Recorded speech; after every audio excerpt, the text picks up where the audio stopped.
Hey party people, this is Jeremy from Jambalaya Plays Games, and today we're going to be talking about Kingswood by 25th Century Games. Now this is a game designed by Henry Audubon and is illustrated by Tristan Rawson. This is published by 25th Century Games. It's on Kickstarter right now.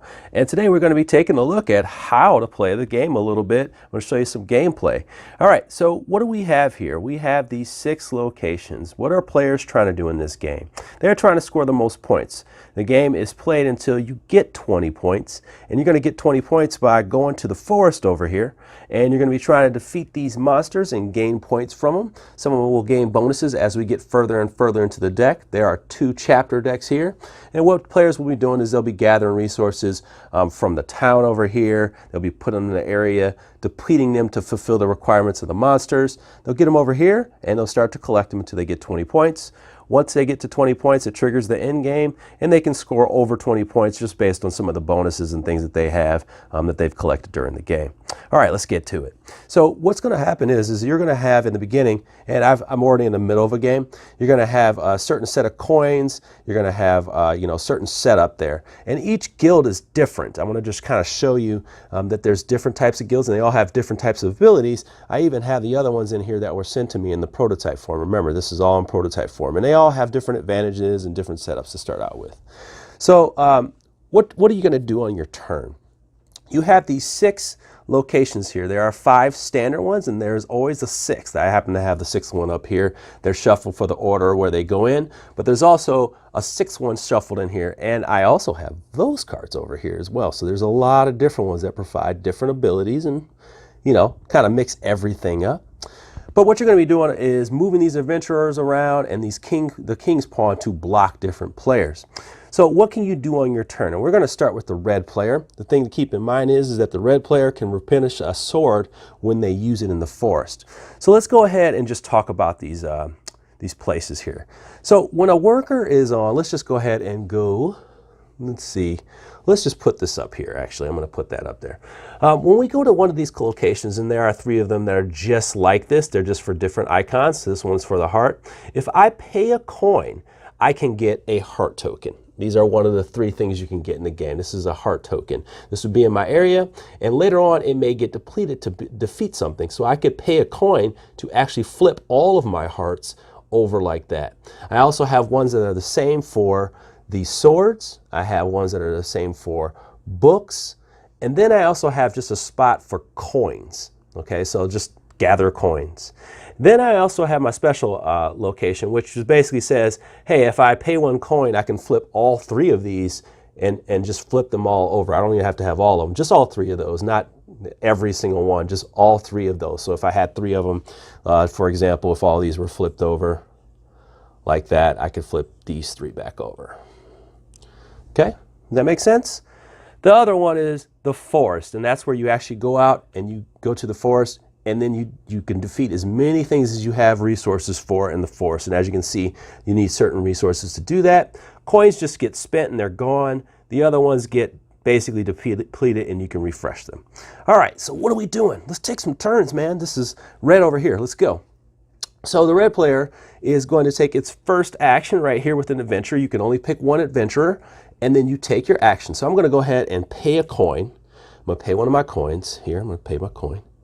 And I'm going to go ahead and receive a heart. So that's going to be, I'm going to receive a heart. So now I have 2 hearts there. And now I get to move. Now I get to move one, it doesn't matter which way I can move. I can go this way or that way. I can move 1 space for free.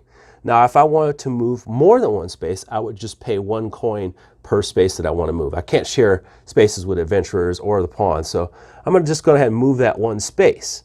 And now I'm going to activate where I finish. Now, I'm going to go ahead and do this right now so I can tell you what's going on.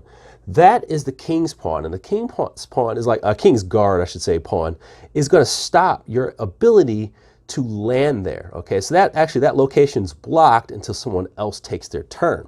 So it's kind of like a stopping point, and a lot of players will try to get this blocked so you can't go in there and start defeating monsters and getting points. So that's something to pay attention to. All right, so here we are. We're gonna go ahead and go into this area here. So like before, I was saying, there's 2 decks here, and you're gonna have these monsters come out. There's gonna be 3. Some of the characters, these abilities down here let you unlock them and do certain things.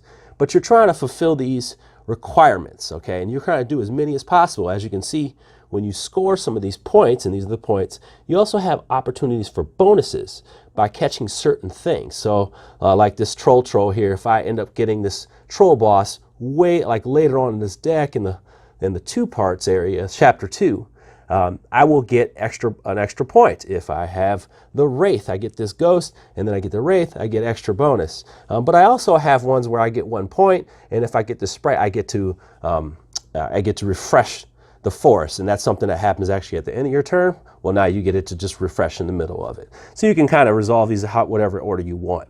So let's go ahead and see how I do it. I do not have 3 coins, so I can't even touch that troll.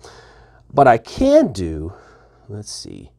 Yeah, I'll do that one. All right, so I have a heart and I have a book. So a heart and book, I'm going to flip those over and I can get this this Wraith here, this ghost. Okay, so let's see what I got over here. All right, and then I'm going to have a sword. I'm going to flip that over and a coin.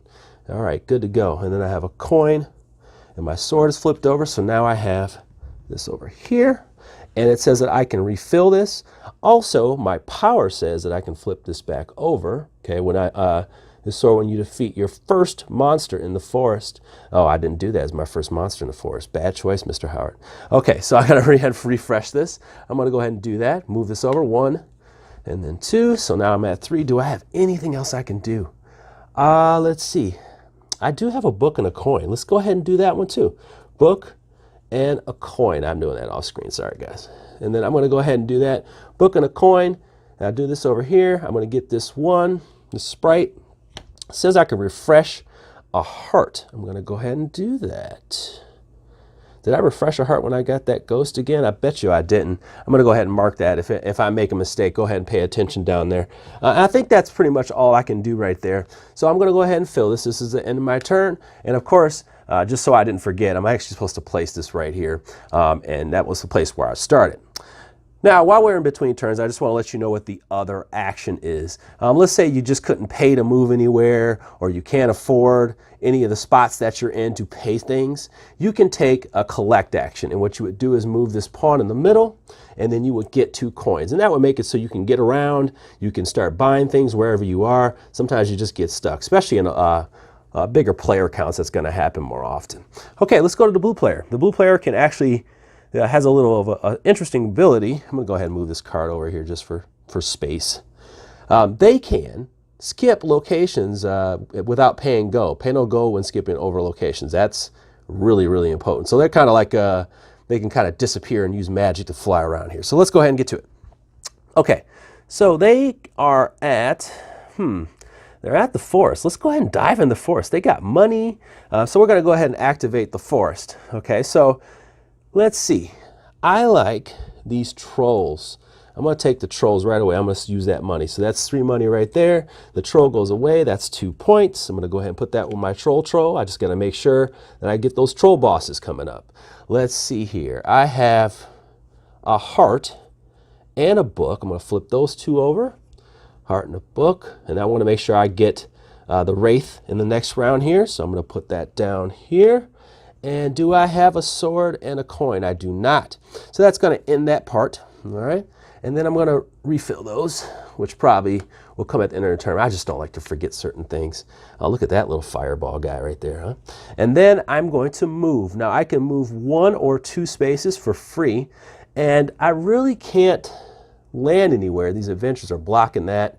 Can't land up there, can't land up there. So I'm just going to move. I'm going to move it all the way over here. That's just my choice. I'm sorry. Whoa, I'm going to move it here. Move 1 space for free. Move it back. And that's my turn. But that's pretty much the turns in a game. It's a very simple game. The big part about it is using this thing to block different players' movements and also trying to restrict their money. But you really want to collect these things because the end game triggers when you score 20 points. Sorry, it triggers the end game. And what's going to happen is players are going to get an equal number of turns. And of course, you're paying attention to getting beyond 20 points, more than likely.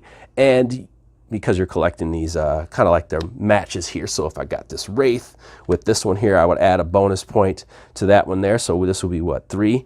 and this would be 3. Okay, so there you go.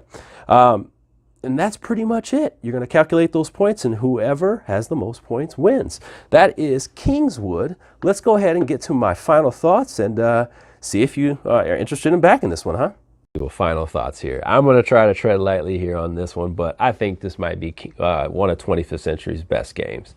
They make lighter games, and this one is definitely, I think, going to be one of their best if it funds. It is it has a wide range of people, I think, that can play with you on this one because it's light enough, but it's got enough strategy. And as you get to the higher player counts, more strategy comes out of it just because you're kind of the push or pull of like trying to get that Kingsguard pawn in the right place to stop everybody from getting to the forest or going back to recoup all their resources and things like that. There's just enough there, and it's not going to even last that long. It's just 30 minutes of fun. Like, that's really what it is. It's just 30 minutes. Like, let's have fun, 30 minutes, let's get out of here, right? Let's move to the next game, or let's play twice. That's what the feeling of this game is. You got the different wrinkles of variability. So you got the special locations that can come in. You got the different factions the different guilds that you can try. That's enough. That's enough. And if they unlock stretch goals, there's funds, and they unlock stretch goals, I'm sure there'll be more of that. So you'll even have more to play in a game that you can probably play with your kids, your parents, your spouse, your friends at work, and low barrier of entry, but just enough strategy. And that's what 25th Century Games does well, but they don't, it's not a dumbed down game. It's just a fun game for a wide audience. And I think that's what this is the next one. And I think it might be one of their best ones here. And this is Kingswood by 25th Century Games. I'd like to thank them for allowing me to do this preview. And I hope that I helped you make an informed decision. But of course, I can never tell you what to do with your money. So I'll leave it right there. Feel free to like, subscribe.